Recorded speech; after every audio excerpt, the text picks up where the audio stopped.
전까지 방충망 바꿨어요. 미세벌레 덤벼봐 먼지 모두 덤벼봐 촘촘해서 촘촘만 방충망은 촘촘만 예쁘고 통풍까지 좋아요. 방충망은 촘촘만 주식회사 텍스토머. 텍스토머의 이동식 촘촘망 더블랙이 새로 나왔대요. 미세벌레 덤벼봐 먼지 모두 덤벼봐 촘촘해서 촘촘만 이동식 촘촘망 더 블랙. 떼었다 붙였다 청소도 간편. 이사 갈 때 떼어갈 수도 있으니까. 방충망은 촘촘만 주식회사 텍스토머. 건강에 뭘 좀 아는 사람이라면 자, 따라해보세요. 하나 둘셋넷 건강해져라 건강해져라 건강해져라 건강해져라 가족 건강에도 부모님 선물도 건강종합몰 정관장몰. 김진애 박사님, 여자의 독서 책 읽었어요. 어떠셨어요? 한마디로 여자의 피를 끓게 하는 책? 읽으면서 뭔가 울컥하더라고요. 저도 그런 심정으로 책을 썼습니다. 저는 여자들이 좀 지레 겁을 먹지 않고 살았으면 좋겠어요. 완벽하게 홀로 서기를 바랍니다. 더 멋지게 실수하고 더 근사하게 자라면 좋겠어요. 책을 읽으면 그게 되죠? 여자의 자존감을 깨우는 책 읽기. 여자의 독서. 다산북스.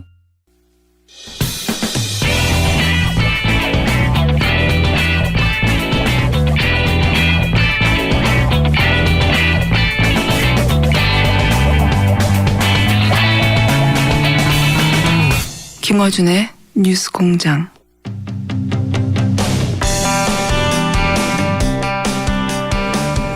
지난 월요일 오프닝에서 제가 언급했던 이야기인데 올해 전기가 남는다는 기사가 났습니다. 2년 전 정부가 세운 전력 수급 계획에 따르면 분명히 12년 후에나 22% 예비율을 도달한다고 그 계획을 세웠었는데 갑자기 올해 30% 이미 도달했다는 뉴스가 나왔었죠. 이게 정부가 세운 전력 수급 계획이 잘못된 건지 아니면 전기가 부족하지 않은데 발전소를 더 지으려고 이런 말을 한 건지 이상하다라고 제가 했었는데 그 궁금증을 풀어줄 전문가 한 분을 모셨습니다. 아주대학교 에너지학과 겸임 교수 김영창 교수님 스튜디오에 직접 나오셨습니다. 안녕하십니까? 네.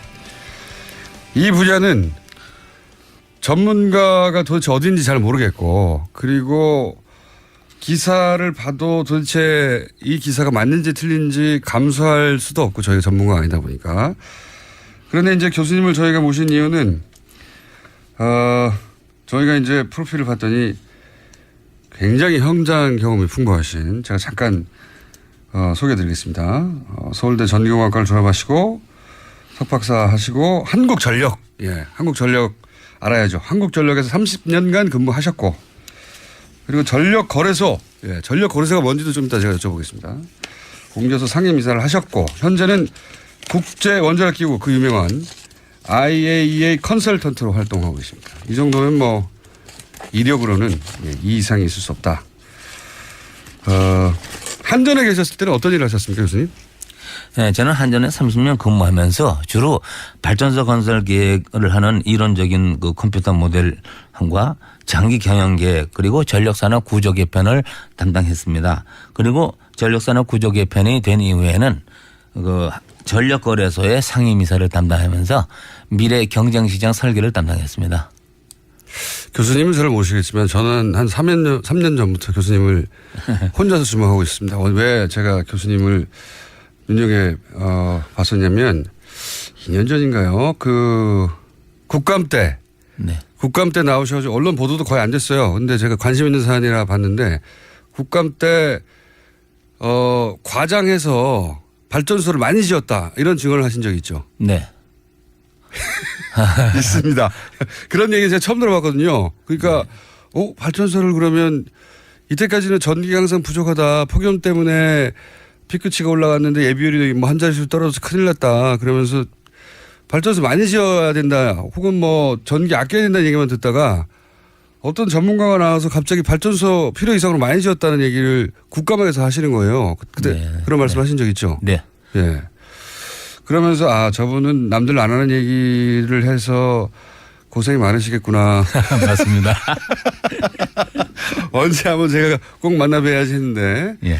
마침 올해 언론 기사로는 전기가 남는다 이런 기사가 나와서 제가 직접 모셨습니다. 자, 오늘 지금부터 이제 차근차근 여쭤보려고 하는데 이게 워낙 전문 분야다 보니까 기본 용어 개념부터 좀 설명을 드려야 되겠는데 한전은 알겠어요. 네. 전력 거래소에 근무하셨는데 전력 거래소는 뭡니까? 이것은 과거에 없던 개념입니다만은 새로 생긴 구조인데요.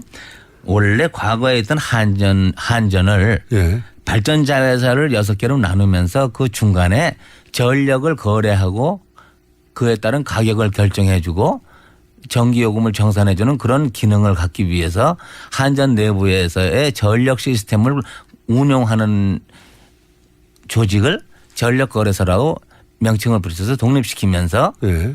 산업부 산하기관으로 한 것입니다. 한마디로 전력을 사고 파는 것입니까? 사고 파는 가격을 결정해 주는 것이라고 볼 수 있죠. 그러니까 증권 시장과 비슷하다고 보는데 그러나 전기는 빛의 속도로 다니기 때문에 볼 수는 없지만 그 시간대별로 다니는 전력을 미리 예측을 해주고 발전기를 운영을 해주고 또 내일의 가격을 오늘 결정해 주기도 하고 실제 발전이 된 거에 대해서 얼마로 가격을 발전소한테 지급을 해 주자. 이런 여러 가지 그 핵심적인 돈에 관계된 일을 많이 하고 그걸 백업하기 위해서 전력 시스템 운영이라고 우리나라 발전기 350개가 운전을 하고 있는데 그것에 대한 그 명령을 내려주는 그 중요한 그 분해 같은 기관입니다. 굉장히 중요한 기관이네요. 네. 전력이 남는다 모자란다 가격이 얼마다 이런 거를 결국은 전력 거래소에서 결정하게 된다는 거죠. 네. 예.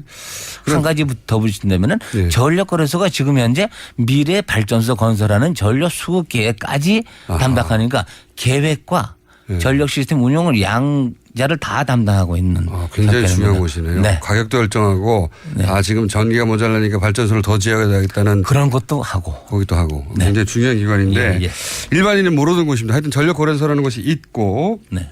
그리고 또 이제 전기가 남는다는 기사가 나오면서 최근에 뉴스에 자주 등장하고 예전부터 계속 등장했던 게 이제 전력 예비율이라는 겁니다. 이게 뭔지 좀 설명해 주십시오.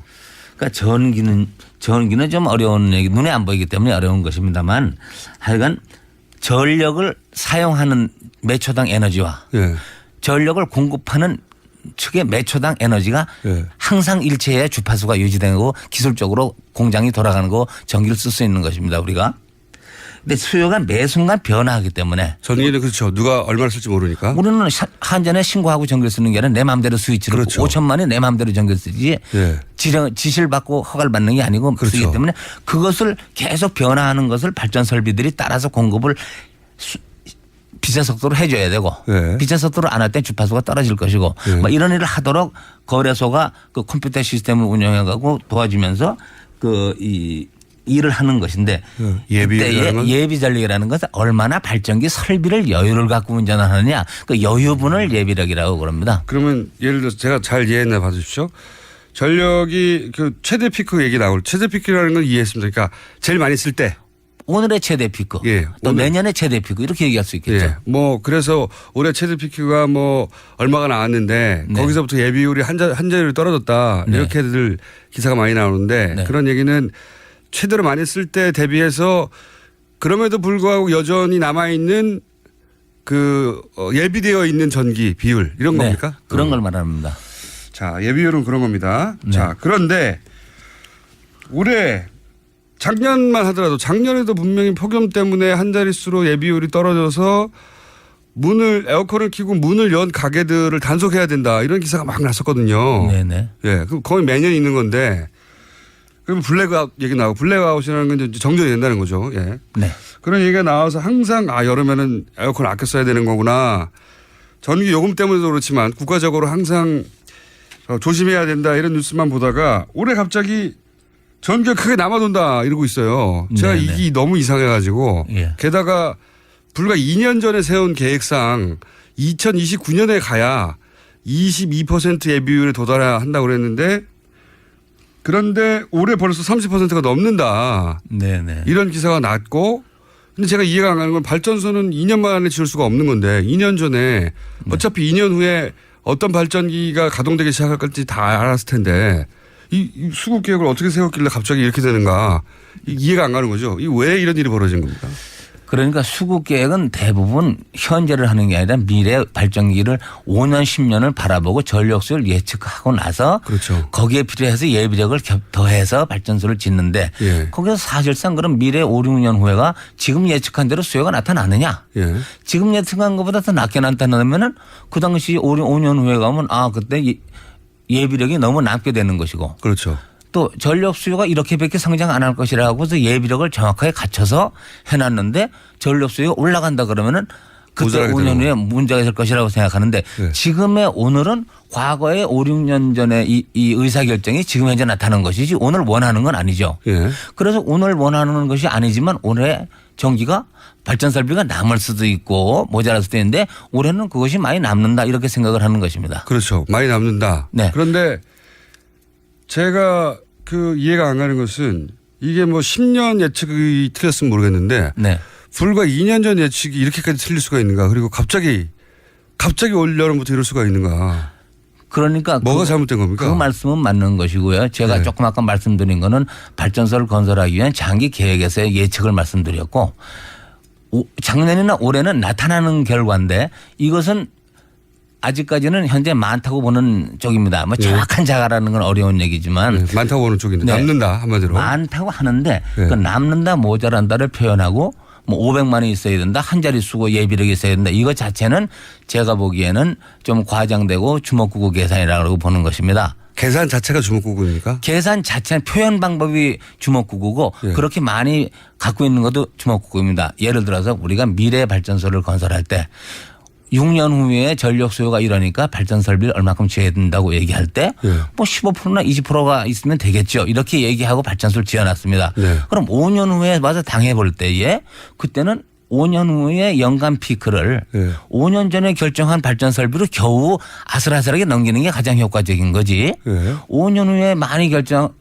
건설한 발전기를 가지고 운전할 때에 예. 그때도 피크 시간에 예비력이 한 자릿수인 1000만 킬로가 남는다든가 그렇게 여유를 갖고 넘기는 거는 아니고 그것이 무리하다는 주장이고 그 당시 5년 후가 지금 닥쳤다고 생각을 해볼 때에 예. 올해 피크 때 아슬아슬하게 전력 수요를 맞추면서 잘 넘어간 것이 가장 좋은 거죠. 왜 예비력을 갖느냐.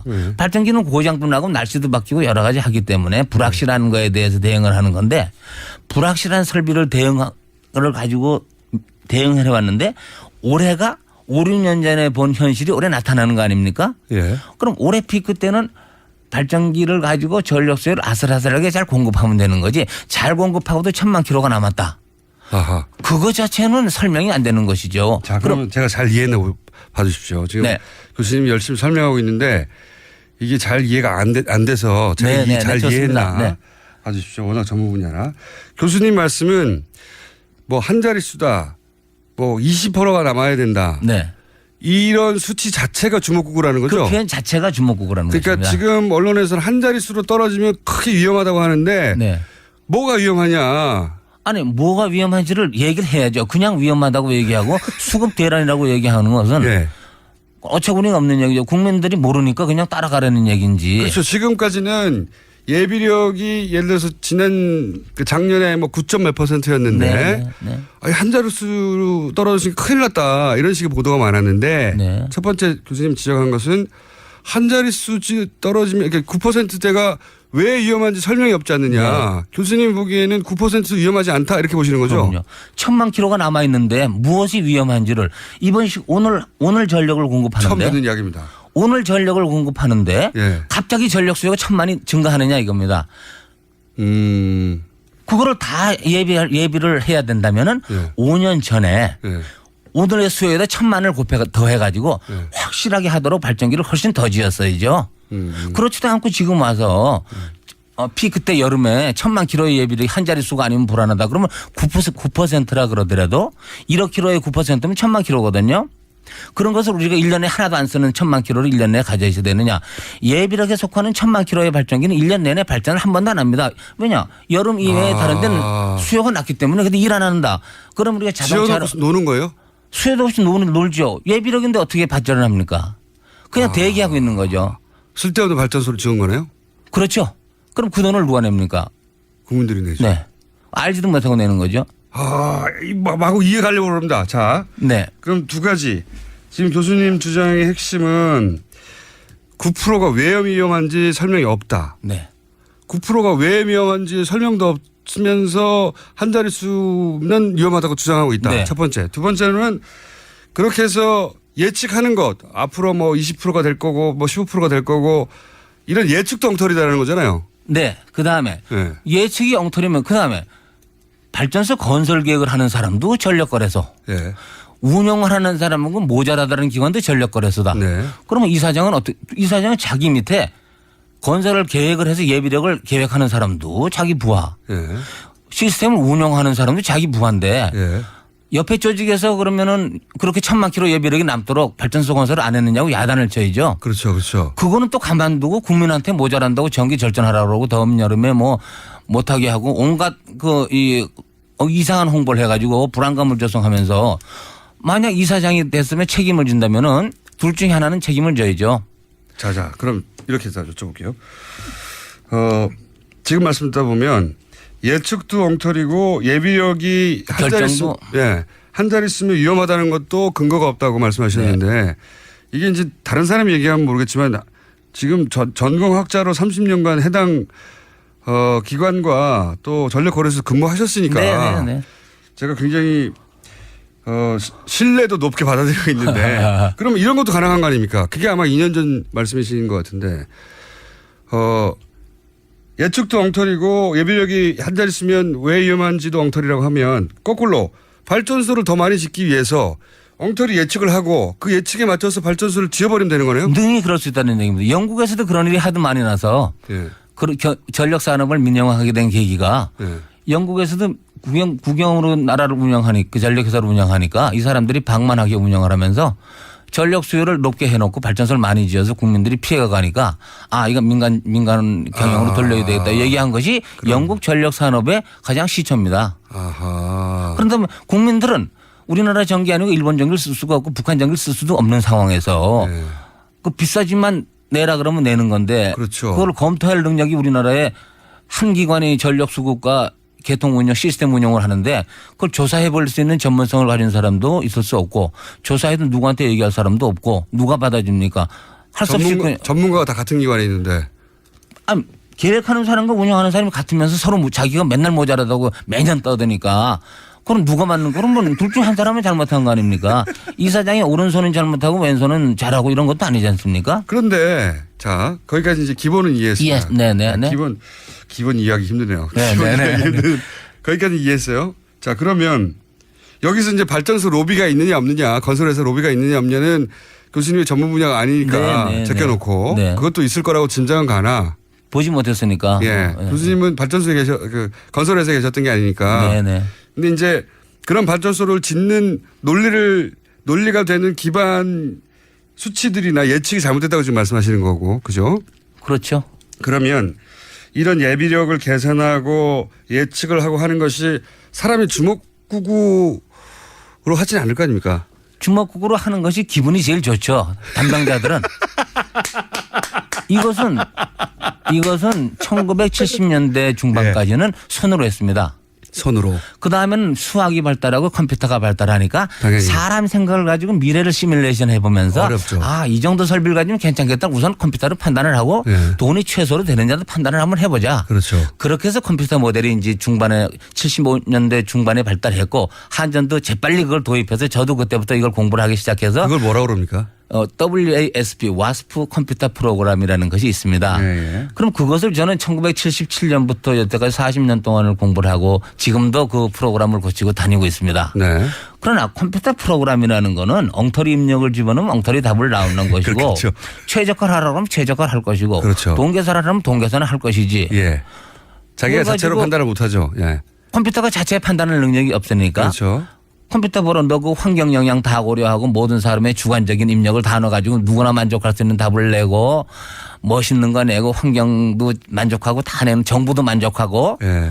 한전도 만족하는 걸 내라. 예. 그거 아니면 난 지금 못 쓰겠다. 이러고 있으면서 와스프 프로는 엉터리다 이렇게 하는 사람도 되게 많고 또 원자력 하는 사람들은 와스프라는 프로그램에서 화력발전소 건설이 계획이 많이 나오면은 와스프라는 거 틀린 거다, 엉터리다 이렇게 얘기하고 또 화력발전 사람들도 원자력이 많이 나오면 그 프로그램 속에 원자력만 많이 나오도록 비밀을 누가 집어넣대더라. 그러던 거 쓰면 안 된다. 이런 식으로 서로 하면서 서로 이해 결과가 자기 마음에 안 들면 프로그램 엉터리다. 엉터리라고 하는데 미국 거라 못 쓴다. 우리나라 실정에 안 맞다. 뭐 실정자만 붙이면 다 되니까. 실정자만 붙이면 다 되니까. 그다음에 전력 수요를 예측해서 맞는 건 하나도 없습니다. 자기가 차는 시계가 하루에 몇 번 맞겠어요. 아무리 좋은 시계라도 맨날 움직이니까 맨날 틀리잖아요. 네. 미래의 10년까지의 전력 수요를 예측해서 예. 그 예측이 맞으니까 발전소를 짓겠다는 게 아니고 예. 예측이 미래를 이렇게 볼 때 발전소 건설 계획은 이렇게 한다. 예. 이것이 최상의 계획이고 이렇게 답이 나왔으니까 이걸 갖고 검토해서 우리와 맞는 걸 사람들이 회의를 해서 고치자. 예. 이렇게 하면은 상당히 좋습니다. 그러니까 예측이 맞는다는 건 거짓말이고 예. 예비력도 예측한 예비력이 미래에 그대로 나타난다는 것도 센 거짓말이고 예. 되지도 않는 얘기를 모르는 사람이 속이면 모르는 사람이 속죠. 예. 그렇죠. 그러니까 전문 분야니까 모르죠. 그렇게 그러나 말해버리면. 그런 걸 가지고 얘기를 하면서 남을 속일 수 있는 방법은 뭐냐. 인풋도 안 보여주고 거기다가 꾹꾹 찔러가지고 이번에 석탄 화력은 2025년에 3개가 꼭 나오도록 해라. 당연히 그렇게 할 수 있죠. 그럼 모든 컴퓨터는 쓰레기를 집어넣으면 쓰레기가 나오는 것이고 예. 10년 후에 원자력 발전소가 2대로 나오게 하라. 꾹 찍어놓으면 나오는 것이지. 그거를 정부에 보고해서 이것도 와스프에서 나온 결과입니다. 이렇게 얘기할 때 정부의 어떤 관리가 그거 틀렸으니까 다시 해봐 이럴 사람도 없잖아요. 손으로 와스프가 어떻게 돌아가는지 모르는데요. 예. 속을 안들 컴퓨터가 계산하는 걸 자기가 컴퓨터에다 머리를 들이받고 계산해 볼 수도 없는 거고 계산이 엄청나게 계산합니다. 지금 컴퓨터가. 말씀을 그러면 그런 거를 예측하는 프로그램이 있긴 하고 그 프로그램으로 미국도 돌아가는데 그런데 여기에 자기가 원하는 걸 넣어서 자기가 원하는 결과를 도출할 수 있다는 거죠. 당연하죠. 그게 아니면 컴퓨터가 아니죠. 아하. 그런데 그렇게 할 수는 있는데 교수님이 보시기에는 그렇게 했다는 거죠. 당연히 하겠죠. 저도 그렇게 하겠죠. 귀찮으면은 남을 어거지로 설득하기 위해서 그렇게 할 수 있고 그런 것이 필요하면 그렇게 하겠죠. 그런데 재미있는 것은 이것을 이번에 국회에서 이제 자꾸 지적을 하니까 예. 앞으로 이제 와스프를 안 쓰겠다는 거 아닙니까? 국회에서 알고 자꾸 와서 보고하라 그러니까 남이 모르는 걸 써야 되겠다. 뭐 이렇게 하는 거 아닙니까? 지금 그러니까 한전 혹은 거기 관련된 의사결정의 자리에 있는 사람들이 네. 그동안은 본인들이 이렇게 집어넣어서 이런 결과가 나오면 누구도 토를 달 수가 없었는데 네. 교수님 같은 분들이 갑자기 나타나가지고 국회를 통해서 그 문제가 많다고 지적하고 그러니까 이 프로그램 쓰지 마자. 요새는 그러고 있습니다. 요즘 그러고 있다고요? 이 핑계가 좋죠. 경제성만 따지는 프로그램은 엉터리다. 환경도 고려하고 다 고려해야 된다. 일시에 그렇게 고려하는 프로그램은 이 지구상에 없거든요. 그러니까 이제 그렇게 얘기를 하면서 이제 안 쓰는 핑계를 잡는 거죠. 그러면 새로운 걸 쓰면 남이 모르는 거 쓰면 또 원하는 거 다 나올 수 있으니까. 자, 이 주장 워낙 저희가 거의 처음 들어보는 주장이라 저희가 항상 얘기합니다만 반론도 받습니다. 한전 네네, 반도 해보세요. 그런데 제가 이런 얘기는 공개 토론을 이렇게 큰 돈 70조 80조에 비용을 가지고 75조도 될 수 있고 85조도 될 수 있는 계획을 가지고 예. 이렇게 얘기도 안 하고 국가 비밀이다 뭐 건설비가 얼마 집어넣는지도 모르겠다 입력자료도 공개 못하겠다 그러면서 소수의 전문가들하고 모여서 했다 그러면서 하는 것 자체가 예, 말도 안 되죠. 말도 안 되죠. 그렇다고 5천만 원대 물어볼 수도 없고 5천만 원대 물어보면 아무것도 안 하는 거죠. 네. 5천만이 물어봐서 와스프를 알겠습니까? 수학을 알겠습니까? 할인율을 알겠습니까? 그러니까 교수님이 이제 평생 이거 하시면서 와스프를 70년대부터 다루면서 이거 좀 심하게 말하면 사기를 많이 친다 이렇게 생각하신 거군요. 근데 그것은 아프리카나 미국이나 다 똑같을 겁니다.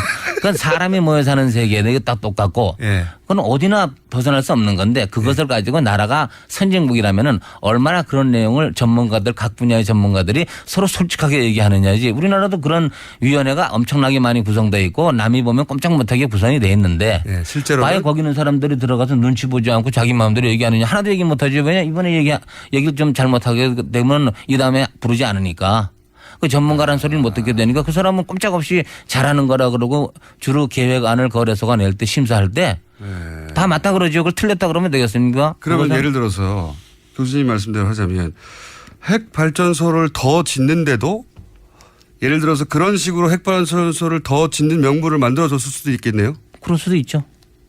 그러나 저는 이런 걸 말씀을 드리는 게 예. 원자력이 뭐 어디가 나쁘다 좋다 이런 걸 얘기하는 게 아니고 그게 아니라 이럴 수도 있는 것이니까 충분히 그럴 수 있는데 개연성은 항상 있는 거죠. 충분히 그럴 수 있는데 그걸 크로스 체크해서 그 밝혀내거나 막거나 혹은 뭐 조종할 사람이 없다는 거죠 지금.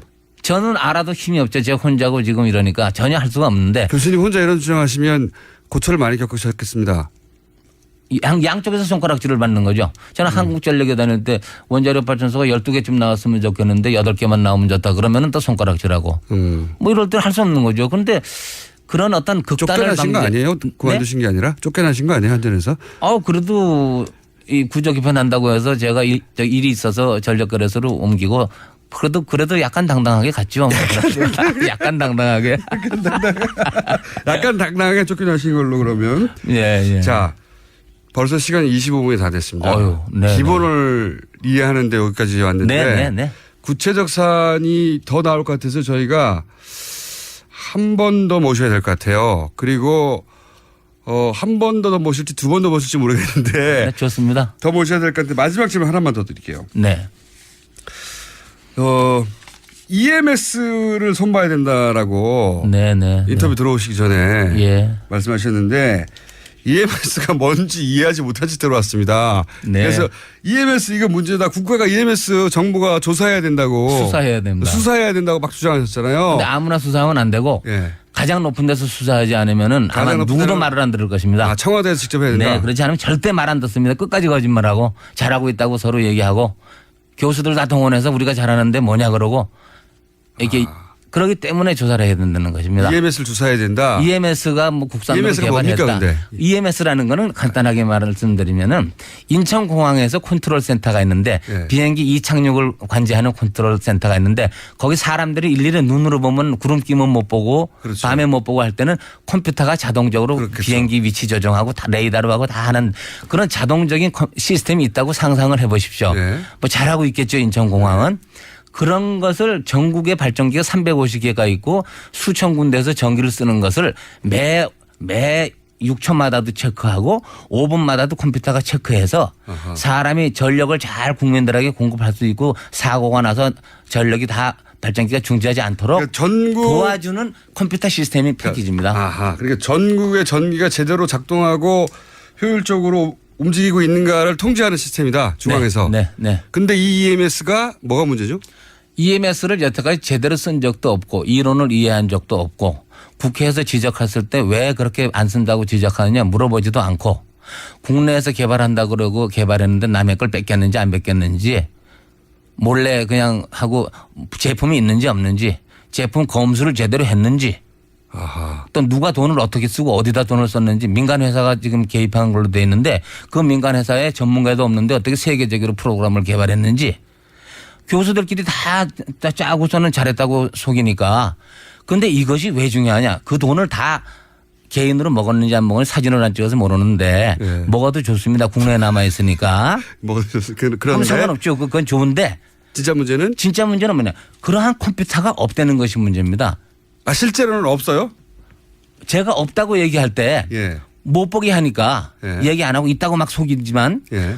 그거에 대해서 공개적으로 얘기하고 떳떳하게 다 외국 전문가를 부르든가 우리가 같이 조사를 하고 해야 되는데 그전에 산업부 장관 지시를 했는데도 불구하고 그런 것도 과반수로 9명 중에 김영창 혼자 틀리다 그러고 9명이 잘 쓴다 그러니까 이건 잘 쓰는 거다 이렇게 결론을 냈고 과학을 다반수로 과반수로 코페르니쿠스도 죽는 거죠. 그러니까 다수결로 다수결을 하는 게 다수결이고 그다음에 감사원에서도 감사를 했는데 예. 손방망이로 문제 없다 그러고 문제는 있으나 뭐 그냥 그렇다고 넘어가고 지금 핵심은 핵심은 그런 것이 우리나라에 없기 때문에 앞으로 국가적인 재앙이 올 확률이 무지무지하게 커지고 있는데 오히려 블랙아웃은 그런 데서 오는 것이지 발전소가 모자라서 오는 게 아니다. 예비력하고는 전혀 관계 없다고 볼 수 있지 전혀가 아니라 예비력은 주파수 맞추는 데 관계 있는 것이고 예.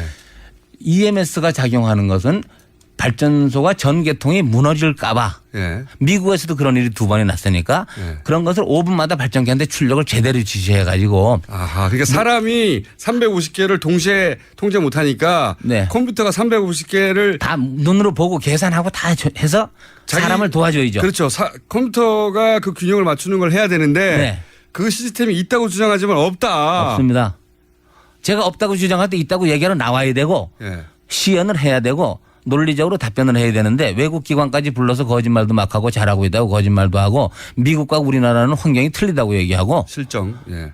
그럼 미국 걸 왜 샀습니까? 옛날에 틀린 걸 수백억을 주고. 그러니까 이런 관계인데 그것이 중요한 게 아니고 만약 이것에 문제가 생겼을 때에 발전기가 8초 내에 전국이 중지합니다. 그때 오는 재앙을 상상해 본 사람도 없고 그런 일 없다고 부정을 하기 때문에 이것은 국가에서 가장 높은 기관에서 철저하게 수사를 해서 국가를 살려야 된다고 생각하는 것입니다. 아, 알겠습니다. 굉장히 중요합니다. 근데 이것을 느끼지 못하고 국민들이 모르면 중요하지 않은 게 아닙니다. 국민들이 모르는데도 중요한 게 엄청나게 많은데. EMS를 잡아야 할 것을 발전소 많이 짓는 것으로 해결하려고 하는 많이 거는 지어보라 그랬죠. 그건 조금 돈 20조 더 나가는 일이고 그건 별거 아닙니다. 어떻게 보면 20조가 더 나갔는데 예. 나라가 전력 공급이 안 돼서 뭐 수돗물도 공급이 안 되고 뭐 온갖 철도도 가다 쓰고 지하수가 침수되고 나라가 엉망이 방송도 안 되고 예. KTX도 가다 쓰고 열흘 동안 암흑 세계가 될 때를 상상을 아무도 안 하면서 거래소가 잘하고 있겠지. 알겠습니다. 자, 그러니까 발전소를 더 많이 짓는 것으로 해결할 문제가 아니라 지금은 이 컴퓨터가 중앙 관리하는 시스템이 없는데 있다고 주장하는 게 진짜 문제다. 네. 그게 있어야 된다, 실제로는. 당연하죠. 그래서 이 문제를 여기 그 부처에 맡기는 수준에 해결될 수가 없고 실제는 가장 높은 기관에서 강도 높게 조사를 제대로 해야 된다. 강도라는 건 기술적 강도지 예. 힘의 강도라고 보기도 어렵습니다. 예. 지금 외국 사람 불러서 적당한 기관에서 하면은 외국 사람 또 회유해가지고 문제 없다고 얘기하라. 너 이 다음에 너 우리나라에 출입 못한다. 뭐 그러겠죠. 여기까지 일단 하고요. 저희가 두 번째를 시간을 조만간 마련하겠습니다. 오늘 네. 다 못하신 것 같으니까. 다음에는 예. 예비력을 왜 잘 모르느냐 이런 걸로 해서 중점적으로 다시 한번. 이거 CDC로 나가야 될지도 모르겠습니다. 오늘은 여기까지 하겠고요. 네. 자, 오늘 김영참 교수님이 말씀하신 것 중에 반론이 있으면 언제든지 저희가 받고 그럼 그 반론에 대해서 김영참 교수님 또 말씀하시겠죠. 당연히. 네. 예. 네. 자, 오늘 와서 감사합니다. 지금까지 아주대학교 김영창 에너지학과 겸임 교수였습니다. 감사합니다. 네, 고맙습니다. 아, 또 떨어졌어. 너 또 입사 시험 봤어? 아니, 차량용 핸드폰 거치대 말이야. 여러 개 사봤는데 실패의 연속이야. 떨어지고 시야 가리고 운전석에서도 멀고 뭐 좋은 거 없을까? 싼 것만 찾으니까 그렇지. 제대로 된 거 하나 사서 편리하게 쓰는 게 더 낫지. 그런 게 있어? 그럼 있지. 1, 2, 3 할 때 2. 힘 세다 할 때 힘. 2 힘. 투 힘?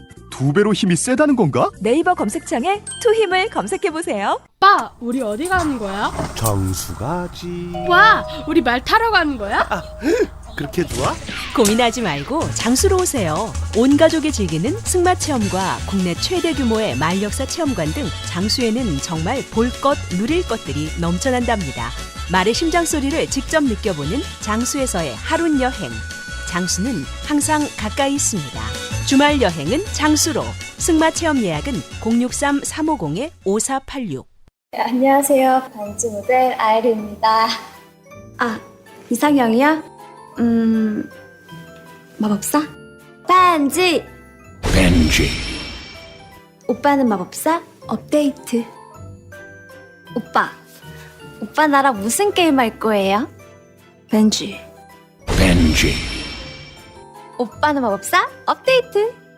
네, 반지는 물론 저 아이린도 앞으로 많이 많이 사랑해주세요. 반지!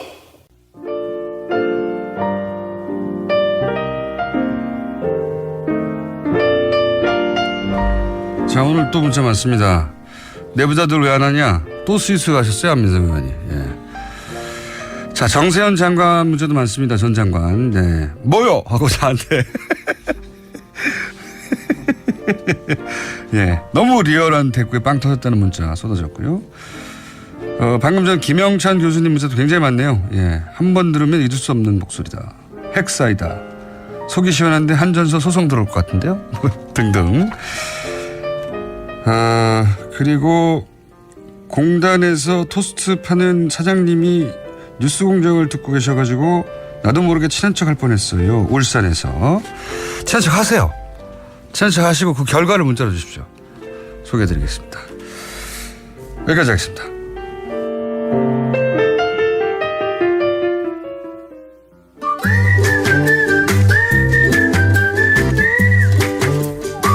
자, 인기 코너입니다. 도시건 축가 김진애 박사님 나오셨습니다. 안녕하십니까? 네, 안녕하세요. 갑자기 인기 코너가 돼버렸어요. 예, 인기 코너 맞아요. 맞아요? 고맙습니다. 고맙고, 그리고 코너는 인기인데 박사님이 쓰신 여자의 독서라는 책은 인기입니까? 참, 딱 한 달 됐는데. 예. 이제 좀 저기 반응이 오고 있어요. 이제.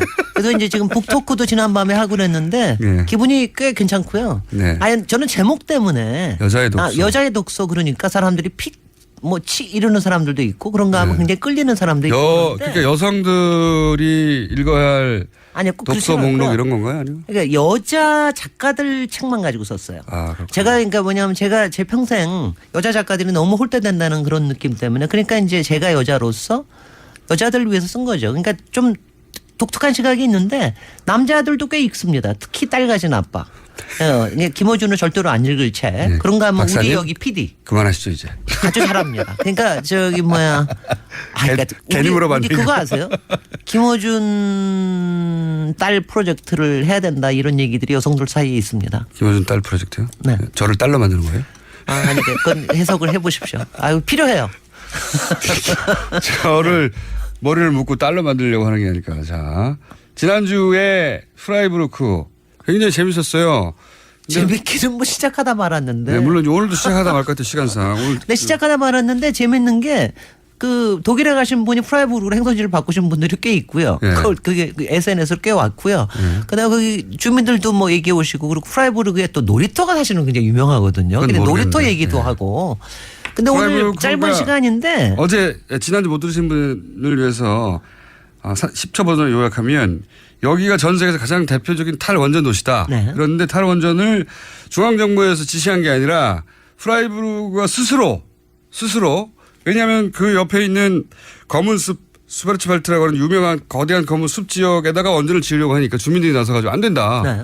대안을 내놓으라고 했더니 좋아 그럼 우리가 대안을 내놓게 네. 하고 스스로 대안을 내놓아서 생태 도시로 유명해진 곳입니다. 글쎄요. 그 대안을 만드는데 한 10년 15년 걸렸고요. 네. 그러고 나서 92년도에 내부에서 시의회에서 만약에 통과시켜가지고 지금 25년째입니다. 그러니까 지자체가 스스로 한 겁니다. 대안을 내놔 버린 거예요. 근데 이게요. 사실은 이제 이렇게 독일이 연방제니까 가능한 거예요. 그렇죠. 우리처럼 예. 이제 지방자치가 안 되고 중앙에서 워낙 돈 많이 내려오고 그럴 때는 어려운데 독일은 연방제고 그리고 이 지역이 또 나름대로는 상당히 이제 유서가 깊은 데니까 그리고 돈도 얼만큼 있고 대단히 고학력자들이 많은 맞습니다. 그것도 있고 그리고 여기는 정당도 무지 많아요. 네. 그리고 녹색당 시장이 처음으로 당선된 데가 여기입니다. 그러니까요. 도지사도 나오고 가장 그러니까 진보적인 도시라고 할 수 있는 거죠. 그런 사실은. 거죠. 그러니까 예. 근데 굉장히 정말 놀라운 게 25년 동안에 이게 바뀌어진 걸 보면 그러니까 우리가 특히 이제 도시계획이나 건축하면서 온 이상적인 얘기를 다 하다가 그다음에는 이제 다 그야말로 용도사회가 되잖아요. 현실 앞에서는 여기서는 다 됐어요. 이게 너무 신기한 거예요. 그러니까 이게 도시건축가 입장에서는 정말 환상적인 아니 거군요. 이게 그래서 제가 가서 이런 얘기를 했어요. 도시의 미래가 있다. 네. 제가 만약 솔직히 속은 항상 좀 비관적인 것도 있는데 도시의 미래를 봤다, 인류의 희망을 봤다. 막 이런 정도로 어떻게 바뀌었는지 조금 더 설명해 주세요. 그러니까 이거 하면은 일단은 그러니까 원전을 짓지 않는 대신에 우리가 자급자족을 하겠다. 네, 에너지 문제 우리 스스로 해결하고 에너지 문제는 한 85%를 지금 자급자족을 하고 있습니다. 완전히. 네. 그리고 이제 가시면 그냥 일반인의 눈에 봐도 보면은 없는 것들이 많아요. 일단은 뭐가 없습니까? 전봇대 없겠고 일단. 전봇대도 없고 그다음에 차도 되게 없어요. 되게 그렇겠네요. 다 모든 게 거의 전차로 다닙니다. 전차로 거의 하고 그다음에 주차장이 잘 없어요. 공영 주차장 차가 잘 없으니까. 집 앞에 주차장 놓는 거를 아예 안 합니다. 차가 잘 그다음에 없으니까. 많은 건 또 무지 많죠. 많은 건 솔라 패널. 온데 솔라 패널이 있어요. 근데 솔라 패널 이게 공공 건물부터 저기까지 일반 주택까지 아니 있고. 원전 없이 어떻게 할 거냐 했더니 자기들이 그거 하고 그다음에 태양광을 할게 이렇게 한 거죠. 그다음에 저기 하는 게 발전소가 동네 발전소들이 그렇게 많아요. 조그만 발전소. 동네 발전소요? 아니 우리는 맨날 열병합 발전소 해가지고 지역 냉난방 한다고 그러고 무지무지 크게 짓잖아요. 네. 여기는 뭐 폐열 열병합 발전소, 그다음 지열 발전 이것도 하나하나 다 얘기하면 힘든데 이런 것들이 조그만 것들을 동네에다 이렇게 분산을 시켜 놓습니다. 근데 그렇게 되면은 이제 별로 누가 뭐라고 얘기할 게 별로 없잖아요. 동네에 조그만 게 있다는 거죠. 네네. 그다음에 또 많은 거 쓰레기통 무지 많아요. 아니 그러니까 제가 처음 가서 놀란 거는 왜 쓰레기통 이렇게 많죠? 그러니까 쓰레기통이 다 분리로 해야 되는 거 있고 분리를 구분을 해서 나눠야 우리나라처럼 되는 거 분리하는 데가 잘 없어요. 잘 근데 모르시겠지만 여기는 해외에는. 아니, 그러니까 쓰레기통이 흥미로운 게 주택가에 많은 건 당연하잖아요. 예. 바로 하니까 도심에 그렇게 많아요. 그것도 김호준보다 더 큰 쓰레기통이. 그렇게 쓰레기통을 많이 그렇게 띄운 큰 이유는요? 것들을 아니 그건 뭐냐면 아니까 거기다가 분리하는 겁니다. 그러니까 제대로 모든 분리하라고. 재활용 분리를 하는 거로 해가지고 리사이클을 하고요. 제대로 하자. 완전히 제대로 돼 있는 이런 건데. 먹거리는 어때요? 어? 먹거리는 이제 여기에는 광장에서 얘네들은 뭐냐면 냉동식품 먹는 건 야만이라고 생각을 해요. 그래서 광장이 동네마다 광장이 있어가지고 12시부터 2시까지는 항상 지역에 바로 그 흥림이나 이런 데서 나와서 동네 파머스 마켓이 열립니다. 그러니까 제철 음식을 먹는 게 이게 문화적이다라는 생각들을 하고 있죠. 그 동네에서 자기들이 재배를 한다면 자기들끼리 파는 자기들 걸 팔고 그러는 거. 그게 그러니까 문화가 그러니까 완전히 문화가 달라진 거예요. 정말 삶의 방식이 달라. 연애하는 방식도 자전거 무지 많고 자전거 도로만 여기가 한 거의 200km인가 돼. 하여튼 자전거가요. 도시가 조그만데 200km나 돼요. 그리고 자전거가 아시다시피 그거 모르실 거예요. 독일에는 뭐요? 프라이브르그는 자전거 면허증이 있어요. 자전거 면허증이요? 네. 아 그래요? 그러니까 자동차 면허증은 필요 없지만 자전거 면허증은 필요해요. 그래서 6살부터 시작을 해가지고 단계별로 해가요. 자전거를 아무 때나 다 탈 수가 있는 게 아니라니까 자전거 면허가 절대로 필요하기 때문에 워낙 자전거가 많아서 자전거 면허증을 그리고 자전거 면허증이 있어야 왜 길에 가면은 자전거 왜 공공 자전거 있잖아요. 예. 공공 자전거들 빌려 타는 게 아니라 그냥 거기다 타고서 갖다가 놓고 딱 놓고 그 다음에 가고 이러는 거 그런 것들이 그렇게 많아요. 그러니까 너무 그러니까 이런 게 정말 되는구나라고 하는 게 너무너무 신기한데 이렇게 하고 싶은데 현실적으로 불가능하다는 게 다 되는 거예요. 그러니까 우리가 생각하는 그 카쉐어링 여기서부터 시작했습니다. 그러니까 모든 게 여기서부터 그게 다 된다는 게 신기하고 그다음에 제가 꼭 강조하고 싶은 게 뭐냐면 사람들이 이렇게 하면은 거기가 굉장히 이상적이고 저기가 높아서 그래 지적인 수준이 높아서 그게 아니고요. 정말 기가 막힌 게 여기에는요. 여기서 생산되는 솔라 패널이 독일의 30%를 시장을 차지하고 있습니다. 산업적으로도 그러니까 프라이부르크 대학 해가지고 산업적으로 솔라 패널의 기술적인 수준을 확 올려버렸습니다. 자기들이 직접 그걸로 전기를 발생시켜도 자기들이 전기를 써야 되니까. 그리고 여기에 김호준 공장장이나 대학에 점심 먹으러 가던 이런 조그만 도시를 완전히 에코 투어리즘이라는 게 있잖아요. 생태 투어리즘을 해가지고 한 10여 배 늘어서 그러니까 모든 인터내셔널 컨퍼런스가 여기서 열립니다. 에코에 관련된. 실제 돈도 더 잘 버는 도시가 됐고. 돈도 잘 벌고 일자리도 훨씬 더 늘어났고 그러니까는 이게 되는구나. 신기하네요. 너무 신기해요. 그래서 우리나라도 얼마 남지는 않았지만 우리나라도 지금 순천 또 수원 다 자매도시 맺고 있거든요. 근데 우리나라도 글쎄 서울도 물론 열심히 해야 되지만 큰 도시도 해야 되지만 작은 도시에서는 그냥 시범적으로 그냥 가서 보고만 오지 마. 그러니까 솔직히 거기 사람들은요 공무원 한국에서 공무원들이 너무 와서 진료해요. 그렇게 많이 가르쳐줬으면 가서 좀 실천을 해라. 보고만 오는 거죠. 맨날 보고 와서 보고서 쓰고 나서 그다음에 끝. 그럼 현실적으로 한국 실정에 맞지 않아요. 그다음에 제가 한 가지만 더. 여기 태양열 난방 저희 패시브 하우징 그러니까 태양열 이게 지별판뿐이 아니라 그 패시브 하우징을 하는데 모든 공공 건물을 단열을 했습니다. 단열을요 10cm를 하는 게 아니라 30cm를 단열을 해요. 이걸 얘네들이 20년 동안 해가지고 이제 다 끝냈습니다.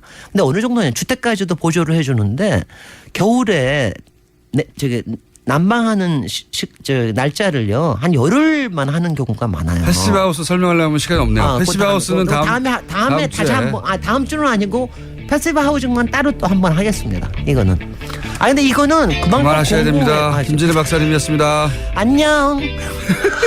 내일 뵙겠습니다. 안녕.